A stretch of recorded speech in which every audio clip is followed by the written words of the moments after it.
In November of 2001, a game landed that changed the gaming landscape forever. It gathered millions around buzzing CRTs for hours on end, dominating dorm rooms and sleepovers alike for years to come. Its incredible combat, addictive multiplayer, and top-of-the-line production values helped cement it as one of the greatest games to ever release.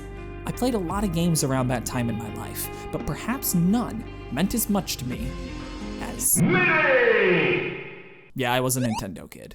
I still am. Well, I'm not so much a kid, more like a 30-year-old dude, but still. Halo almost completely passed me by. My roommates in college were really big into it though, and when Halo 4 came out, it was all they played. I tried my hand at a few online matches and even plowed through the campaign in co-op with a friend. It was fun, but it didn't leave much of an impression. I played bits and pieces of Halo 5 and the Master Chief Collection, but mostly just as a means of keeping in touch with those old roommates. It was cool to hear them get excited about each new entry and lament the minute changes from game to game, but I kind of felt like an outsider to the whole zeitgeist. What was it about these games that people loved so much? I figured it was time that I see for myself, so I booted up Combat Evolved, hunkered down on my couch, and started playing. This is what happened when I decided to play some Halo.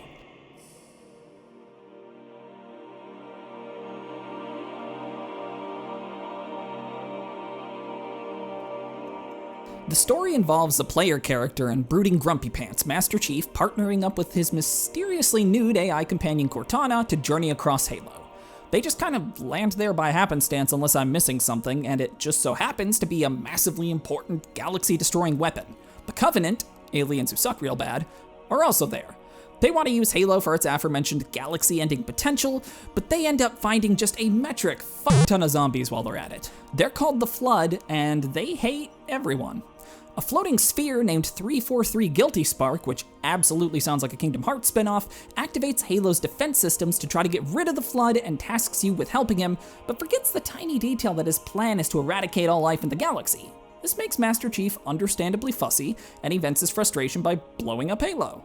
At the end of the day, he and Cortana are the only survivors of the whole endeavor, so that could have gone better.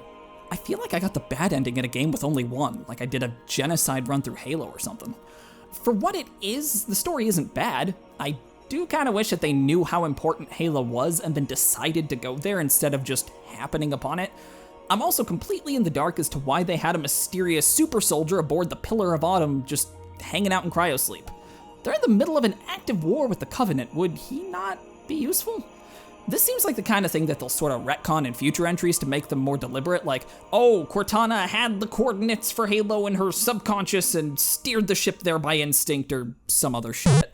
But I'm getting upset over something that didn't actually happen, so how about I stop doing that? Otherwise, the story was fun. I didn't really care about any of the characters. Hell, I forgot the name of the captain who ends up all California raisined towards the end. But Master Chief's brooding, grumpy personality is a good excuse to keep the plot moving forward without too much dialogue. What dialogue is there usually serves its purpose just fine. When you get down to it, the story's pretty basic. Aliens bad, activate weapon, JK blow it up. And I think that works for this kind of game. I don't think it's anything crazy special, but it was fun.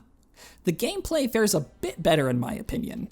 Halo was from a time when console FPSs were just starting to get their footing. There were earlier standouts like GoldenEye and Perfect Dark, but Halo helped popularize a number of pretty important conventions.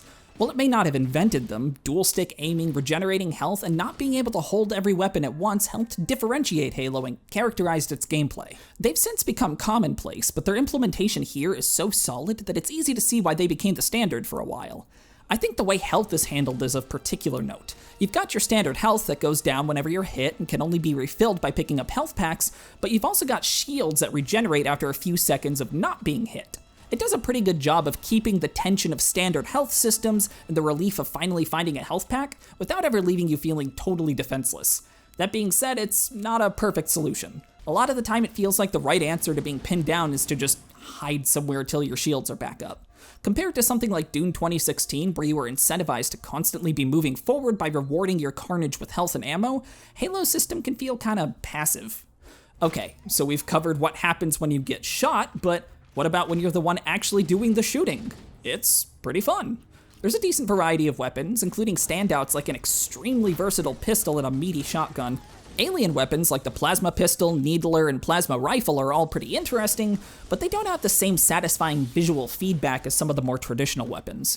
I played with the updated sound effects present in the remake, so things sounded crunchy and impactful. I especially like the really weird, clicky cacophony that accompanies you twirling your pistol around like a doofus. That was mostly how I got around, just kind of meleeing the air like a dork. The older sound effects weren't nearly as weighty or powerful, but they were also from a 19-year-old game, so, gotta keep your expectations in check.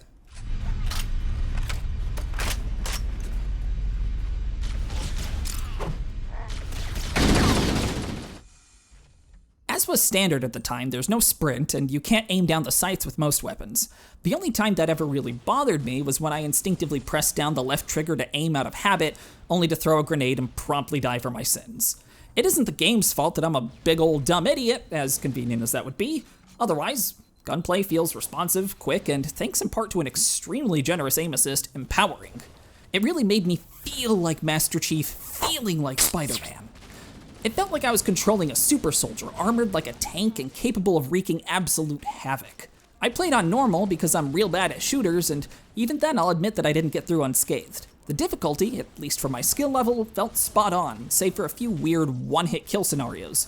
Stuff like one of the Flood shooting you with a rocket the moment you step on screen felt a little trial and error-y, but they were more the exception than the rule. Overall, it seemed to hit that sweet spot of making me work for my victories without throwing any seemingly impassable walls in my way. I also want to take a second to praise the game's AI, because it's honestly a good deal better than most games I've played, even today. It isn't crazy advanced or anything, but enemies smartly dodge things like oncoming vehicles or grenades, advance and try to flank you, and have a bit more self-preservation than the average mook. As the player, I generally know how they'll react to any given situation and can alter my play accordingly. Taking out the commander of a group of grunts to send their underlings scurrying, trading pot shots with an elusive elite, or focusing on these bird fuckers so they don't shred your shield kept combat consistently engaging. And then there's the Flood. Oh boy. These things are straight A to B kind of fellas, and I get that. I respect it. They're still fun to fight in their own way, but the combination of their more rudimentary tactics, insane numbers, and the boring level design that hosts them makes them kind of a chore to slog through.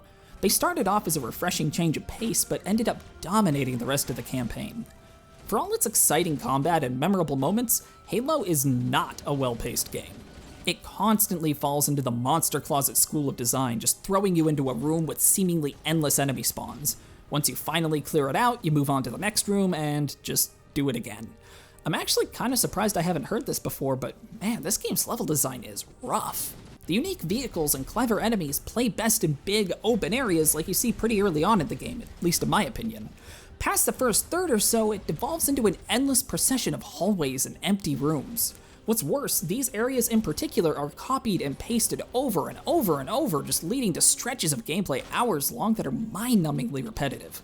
From almost the moment the Flood are introduced, the already bad pacing takes an absolute nosedive. The sequence where you have to take the elevator to each identical floor, clear each room's hundreds of Flood, and move on to the next is honestly kinda balls. You even end up revisiting older areas from earlier missions towards the end of the game. I don't know if level designers were hard to come by at the time or what, but these areas just don't do Halo's combat, AI, and vehicles justice. On a more positive note, let's talk about those vehicles for a second. The approach for controlling them was novel at the time, and today works fairly well. You use the left stick to move forward and backward, and the right stick to change direction. The controls result in vehicles that are fun to use and add a great layer of variety to the more standard encounters. The Covenant vehicles, namely the Speedy Ghost and the Maneuverable Banshee, are both visually creative and loads of fun to scoot around in. The Scorpion's terrifying power makes shredding enemies that were giving you trouble ridiculously satisfying. The way vehicles change encounters is one of the game's biggest strengths, and I can see why they're as iconic as they are. Except for the Warthog. Real quick, fuck this thing. Jesus, it controls like a one-legged turtle on an ice rink. There is nothing wrong with the concept of it, but its slidey, floaty, twitchy controls make it a headache to steer with any amount of precision. I'm sure some part of this is player error, again, I suck, but it seemed like any minor bump in the road was enough to get it to third base with the pavement. I think co-op would probably make it more fun. Having a human man the guns would be more exciting than having an AI buddy do it behind you, but overall, the Warthog is a slog. I'm so sorry. That's not all the Warthog's fault either, the poor little thing. It just wasn't built for a lot of the cramped locations it's made available in. Even under the ideal circumstances though, this thing is never fun to drive. It's especially not fun to drive during the final escape sequence when you're thrown into a race against the clock down tunnels that don't exactly play nice with the Warthog's everything. Wait, I haven't talked about the music yet, have I? Good lord, what a soundtrack. I'd show it to you, but, you know, YouTube. Instead, here's a quick a cappella version that I recorded. It's not the same, but it gets the idea across.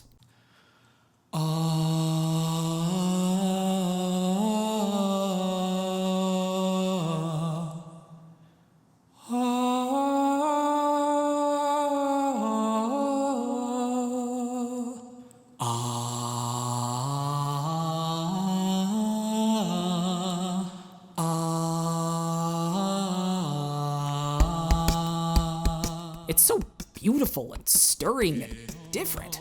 They could have easily gotten away with an unremarkable action movie-styled soundtrack, but they get weird with it, and it pays off in spades.